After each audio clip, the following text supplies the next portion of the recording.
नमस्कार, जेके news network के morning bulletin में आप सभी का स्वागत है। स्वास्थ्य सुरक्षा सप्ताह के दूसरे चरण में जारी गाइडलाइन के अनुपालन के लिए गुरुवार को डीसी छवि रंजन व एसएसपी सुरेंद्र कुमार झा ने मेन रोड में करीब 300 जवानों के साथ फ्लैग मार्च किया। इस दौरान सिटी एसपी, सिटी डीएसपी के अलावा राजधानी के कई थाना प्रभारी, पीसीआर के अलावा बाइक दस्ता व शक्ति कमांडो की टीम शामिल थी। अल्बर्ट एक्का चौक से सभी लोग फ्लैग मार्च करते हुए सुजाता चौक पहुंचे। वहीं डीसी और एसएसपी ने पुलिस अफसरों के साथ मिलकर शहर का भ्रमण किया। फ्लैग मार्च के दौरान डीसी, एसएसपी ने आम लोगों से गाइडलाइन का अनुपालन करने की अपील की है। फ्लैग मार्च के दौरान अल्बर्ट एक्का चौक के पास ट्रैफिक पुलिस ने वाहनों की जांच भी की। इस दौरान 2 पहिया और 4 पहिया वाहन चालकों को रोककर उनसे बाहर निकलने का कारण भी पूछा गया। वैसे लोग जो ट्रैफिक नियम का पालन करते हैं, जरूरी काम से ही निकले, उन्हें पूछताछ के बाद जाने दिया जाएगा। पत्रकारों पर कोरोना कहर बरपा रहा है। फ्रंटलाइन पर काम करने वाले 50 से ज्यादा पत्रकार कोरोना की चपेट में हैं। राज्य के अलग अलग हिस्से में आधा दर्जन से ज्यादा पत्रकारों की मौत हो चुकी है। वहीं 15 से अधिक पत्रकार अस्पताल में मौत से संघर्ष कर रहे हैं। राजधानी के विभिन्न अस्पतालों में दर्जनों पत्रकार ऑक्सीजन पर हैं, जबकि कई पत्रकार होम आइसोलेशन में इलाज करा रहे हैं। अस्पताल में जगह के लिए भी इनके लिए मारामारी है। बेड नहीं मिल रहे हैं। कई पत्रकार को अस्पताल में दाखिले के लिए काफी परेशानी हुई है। राजधानी सहित राज्य के दूसरे हिस्से से गंभीर हालात में के बावजूद समय पर इलाज नहीं होने के कारण कई लोगों की जानें भी गई है। जीवन रक्षक दवाओं की किल्लत के कारण भी जान जा रही है। रेमडेसिविर दवा के लिए पत्रकारों को कई दिनों तक इंतजार करना पड़ रहा है। फ्रंट लाइन पर काम कर रहे लगातार इसकी चपेट में आ रहे हैं। सबसे ज्यादा दिक्कत अस्पताल और सार्वजनिक जगहों पर रिपोर्टिंग से हो रही है और पत्रकार संक्रमित हो रहे हैं। झारखंड हाई कोर्ट ने गुरुवार को रिम्स की लचर चिकित्सीय व्यवस्था और कोरोना वायरस के बढ़ते संक्रमण को रोकने के लिए स्वतः संज्ञान से दर्ज जनहित याचिकाओं पर सुनवाई की है। Chief justice doctor Ravi Ranjan, justice Sujit Narayan Prasad की खंडपीठ ने वीडियो कॉन्फ्रेंसिंग के माध्यम से सुनवाई करते हुए मौखिक रूप से कहा कि कोरोना संक्रमित मरीजों के इलाज में बेड, ऑक्सीजन और दवा की कोई कमी नहीं होनी चाहिए। ऑक्सीजन और रेमडेसिविर इंजेक्शन की कालाबाजारी की घटनाओं को तुरंत रोका जाना चाहिए। खंडपीठ ने कालाबाजारी रोकने के लिए राज्य सरकार और ड्रग कंट्रोलर को सख्त निर्देश दिए हैं। मुख्यमंत्री हेमंत सोरेन और मुख्यमंत्री के प्रधान सचिव राजीव अरुण एक्का ने कोविड-19 का पहला टीका लिया। टीकाकरण के बाद मुख्यमंत्री ने कहा कि कोरोना का टीका सुरक्षित और असरदार है और यह संक्रमण से बचाव को लेकर सुरक्षा कवच का काम करता है। सभी खुद भी टीका लगवाएं और दूसरों को भी टीका लगाने के लिए प्रेरित करें। राज्य में लागू स्वास्थ्य सुरक्षा सप्ताह के दौरान घर से बाहर निकलने के लिए किसी भी तरह का पास नहीं बनेगा। जरूरी काम के लिए केवल कारण ही बताना काफी होगा। 29 अप्रैल से लागू नए नियम के मुताबिक गैर जरूरी कार्यों के लिए दिन के 3 बजे के बाद किसी को निकलने की अनुमति नहीं है, लेकिन आवश्यक कार्य होने पर किसी भी समय निकलने पर पाबंदी नहीं है। जरूरी काम के लिए अन्य जिला, शहर या राज्य में जाने पर भी कोई पाबंदी नहीं है। इसके लिए किसी तरह की पास की आवश्यकता नहीं होगी। पूछे जाने पर प्रशासन को मौखिक रूप से निकलने का कारण बताना और समझाने की जरूरत है। प्रधानमंत्री नरेंद्र मोदी ने बुधवार को सेना प्रमुख जनरल एम नरवणे के साथ कोविड से निपटने को लेकर सेना की ओर से उठाए गए कदमों और तैयारियों की समीक्षा की है। जनरल नरवणे ने प्रधानमंत्री को बताया कि देश के विभिन्न हिस्सों में सेना की ओर से अस्थायी अस्पतालों का निर्माण किया जा रहा है। सेना ने अपने चिकित्सा कर्मचारियों को राज्य सरकारों की सेवा में तैनात किया है और जहां संभव हो रहा है वहां सैन्य अस्पतालों को आम जनता के लिए खोला गया है। उन्होंने कहा कि आम नागरिक चाहे तो कोरोना के इलाज के लिए पास के सैन्य अस्पताल से संपर्क कर सकते हैं। कोरोना महामारी से बचाव के लिए सरकार युवाओं को वैक्सीनेशन का सुरक्षा कवच देने जा रही है। झारखंड में मई में इसकी शुरुआत होने जा रही है।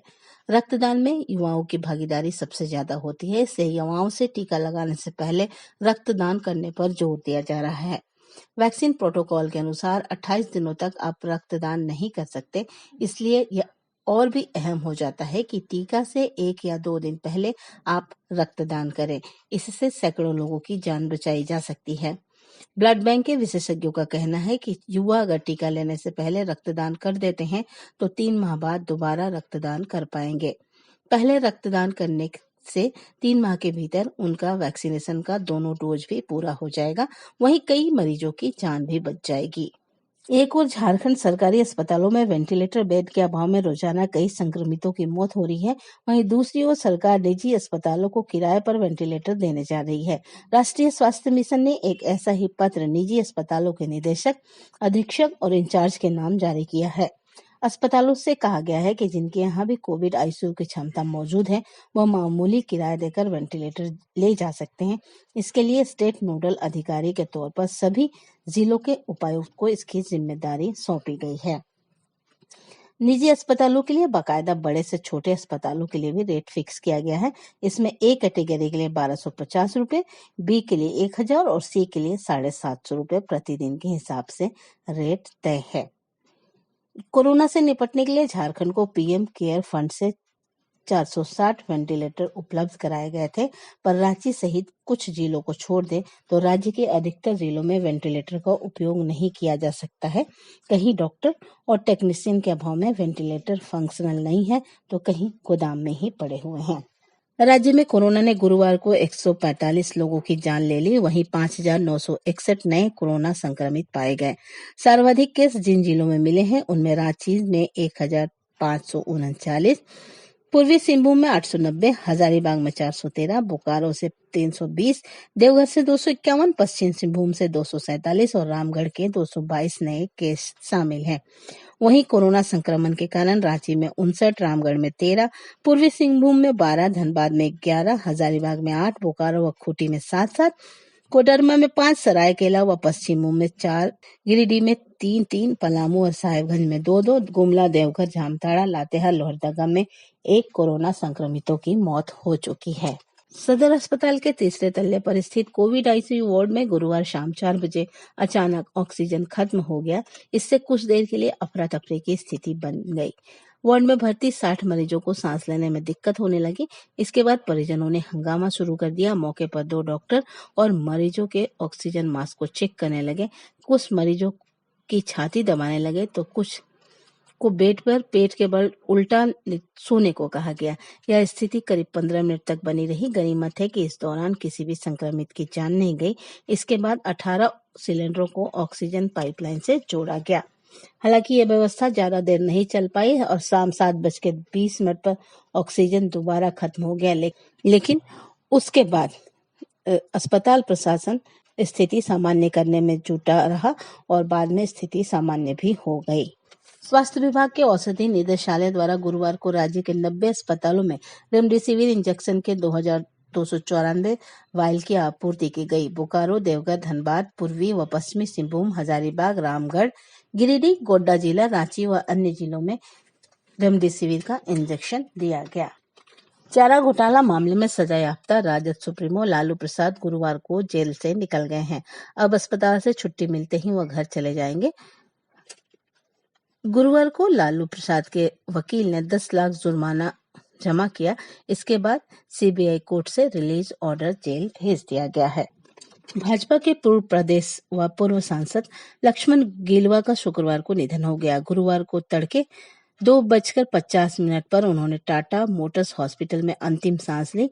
कोरोना संक्रमित होने के बाद टाटा मोटर्स अस्पताल में पिछले 7 दिनों से उनका इलाज चल रहा था। पैतृक गांव जाटा में उनका अंतिम संस्कार किया गया। बड़े पुत्र ने मुखाग्नि दी।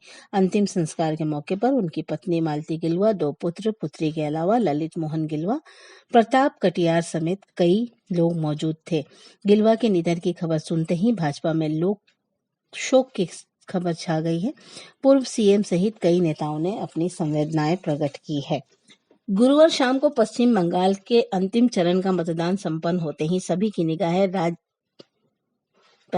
गुरुवार शाम को पश्चिम बंगाल में अंतिम चरण का मतदान संपन्न होते ही सभी की निगाहें 4 राज्यों और 1 केंद्र शासित प्रदेश के एग्जिट पोल पर लग गई। सबसे ज्यादा उत्सुकता पश्चिम बंगाल को लेकर थी, जहां भाजपा और तृणमूल कांग्रेस में कांटे की टक्कर है। शाम 7 बजे जब एग्जिट पोल का पिटारा खुलना शुरू हुआ तो बंगाल की तस्वीर साफ होने के बजाय और ज्यादा धुंध से गिर गई। एक पोल में भाजपा को बहुमत दिख रहा है तो दूसरे में तृणमूल को। अब तो 2 मई को ही पता चल पाएगा कि किसकी सरकार बनेगी। विकेटकीपर बल्लेबाज क्विंटन डिकॉक के नाबाद अर्धशतक से मुंबई इंडियन ने इंडियन प्रीमियर लीग में गुरुवार को यहां राजस्थान रॉयल के खिलाफ 7 विकेट से आसान जीत दर्ज की। पहले खेलते हुए उन्होंने 171 रन बनाए। जवाब में मुंबई इंडियंस ने डिकॉक के 50 गेंदों में नाबाद 70, 6 चौके 2 छक्कों की सहायता से और कुणाल पांड्या के 39 के बीच तीसरे विकेट के लिए 63 रन की साझेदारी की बदौलत 9 गेंद शेष रहते हुए 3 विकेट पर 172 रन बनाकर लक्ष्य हासिल कर लिया। पूर्व मुख्य चयनकर्ता हेमलता काला सहित 5 महिला उम्मीदवारों ने भारतीय महिला क्रिकेट टीम के मुख्य कोच पद के लिए आवेदन किया है। इस पद पर 2017 से पुरुष ही आसीन रहे हैं। ममता माबेन, जया शर्मा, सुमन शर्मा और नौसीन अल खादर इन महिला उम्मीदवार हैं जिन्होंने इस पद के लिए आवेदन किया है। पुरुषों में निवर्तमान कोच WV रमन, पूर्व कोच रमेश पवार और तुषार अरोठे ने भी आवेदन किया है। आवेदन करने की अंतिम तिथि 28 अप्रैल थी। अभी के लिए बस इतना ही।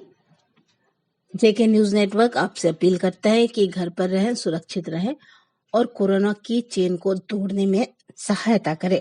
जरूरी गाइडलाइन जो बताए गए हैं उसका पालन करें, जिसमें सैनिटाइजेशन, मास्क लगाना, 2 गज की दूरी, ये सब जरूर शामिल करें अपने दिनचर्या में और स्वस्थ और सुरक्षित रहें।